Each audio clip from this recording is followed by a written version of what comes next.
Hello and welcome to the Junior Hockey Report for March 29th, 2017. Not a lot of action tonight, but some big games. There's just one game of note other than the Silver Cup tournament, which is just now getting underway in Romeoville, Illinois. I'll have a little bit of an update on that in a minute, but before that, a little bit of a preview on tonight's Game 4 in the Ontario Hockey League playoffs against the Flint Firebirds and the Soo Greyhounds. They played Game 3 on Monday night. It was the first ever home playoff game for the Firebirds, who earned a split in the Soo. And despite a great opening 10 minutes or so in this one, ultimately came up just a little bit short on home ice against the second-seeded Greyhounds. The Firebirds are a bit of a long shot as a number 7 seed, but they've been giving the Soo all they can handle so far as we enter Game 4 tonight.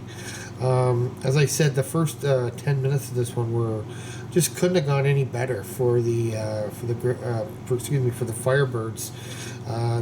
They went up 1-0 and they outshot the Greyhounds by an 11-2 margin. Cole Sherwood, a 97 from New Albany, Ohio. He's a free agent signee with the Columbus Blue Jackets. He scored what ended up being the lone Flint goal, 8-12 into the game. As I said, the Firebirds going on to a fairly lopsided edge in shots through that opening period. But late in the period, another native of Ohio, Tim Gettinger, put the Soo on the board. He tied things up with about 2:13 to go in the second period. He's from North Olmsted, Ohio, and was drafted, I believe, last summer in the 5th round by the New York Rangers. He's a 98, as I said, from North Olmsted, Ohio. The game winner came fairly late, I believe, in the second period. Zachary Sinishin from Ottawa, a first-round pick of the Boston Bruins. He put the Hounds in front to stay actually just past the halfway mark of the second period. So that put the Soo up 2-1. And then Boris Kachuk, 98 from Waterloo, already drafted by the Tampa Bay Lightning, put the clincher in, putting it into an empty net with 48 seconds to go.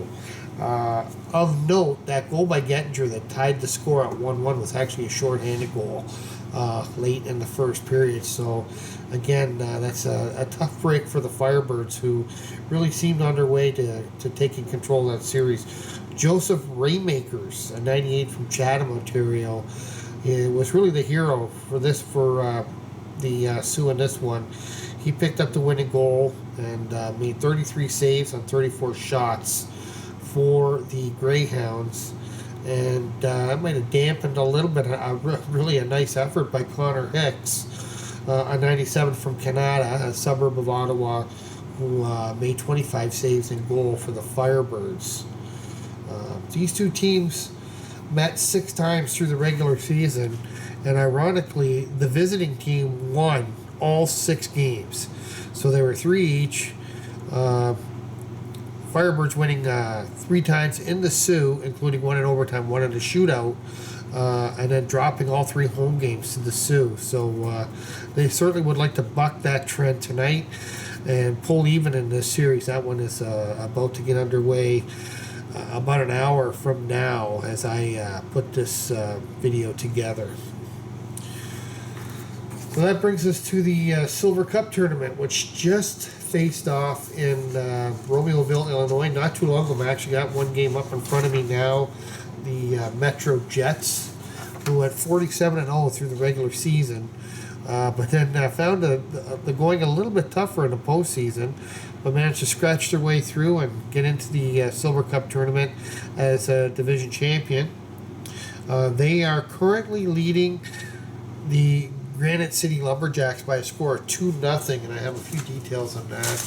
The first goal was scored by Matthias Tellstrom, a 96 from Sweden. He scored the first goal for Metro. And then the other one was by Chaz Distelrath, also a 96 from Heartland, Michigan. So the Metro Jets are up 2-0. Both those goals were scored in the first period. We're now fairly late in the second. It's looks like around 6 minutes to go in the second period. The Metro Jets are still holding on to a 2-0 lead. They scored that first goal really early, and although the game has been pretty close, those two goals have Metro Jets in control in that one. Also underway is the other game in that A pool, and the other Midwest team, the St. Louis Junior Blues, have a 1-0 lead, 1 period in, over the Atlanta Capitals. Now that game's a half an hour behind that first game, so they're just at the intermission while the other game is cruising into the later stages of the second period. I can tell you that Joe Papa, a 98 from St. Charles, Missouri, so a hometown kid, has the lone goal in that one. St. Louis up 1-0. And that's all I have on that. I can tell you that later on tonight, the Long Beach Sharks will play Binghamton. That has no Midwest involvement, but the defending Silver Cup champion North Iowa Bulls will take the ice in the final game of the night at 7:30 in Romeoville as they face off against the Yellowstone Quake. That'll wrap up action on day one, and I can tell you on day two, North Iowa will be going up against Binghamton Junior Senators, while Long Beach plays Yellowstone in that division. And in the early games, that A division will be the early games all 3 days. The Metro Jets will be playing Atlanta tomorrow, and Granite City Lumberjacks will be facing off against the St. Louis Junior Blues. So that division has 3 Midwest teams, and they are all really good, scrappy teams. So I'm expecting to see good games pretty much every day. The top 2 teams, on each side in each pool will move on out of pool play into semifinals on Saturday, and the championship game will be played Sunday, I believe, at 1 o'clock in Romeoville. So that's it, actually, for junior news for today. A light day, but light but heavy at the same time, because there's not many games, but all of them are pretty major. So that's about it for the junior report for today. I can tell you, coming up, the Sioux Eagles will begin their second round of the playoffs. It's actually the second round of the playoffs, but they had a play-in series, so they're actually going into their third round of the postseason.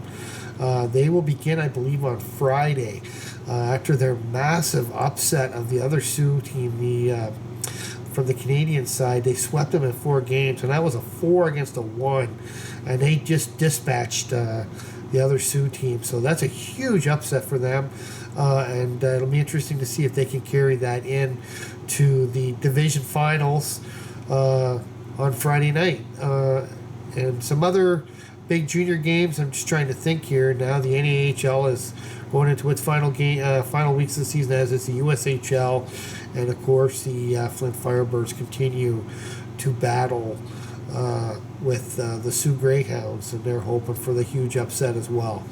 That's all I have for today. I'll find out what I can tomorrow and update you again. And hopefully you like and subscribe these videos on YouTube. Like my page on Facebook.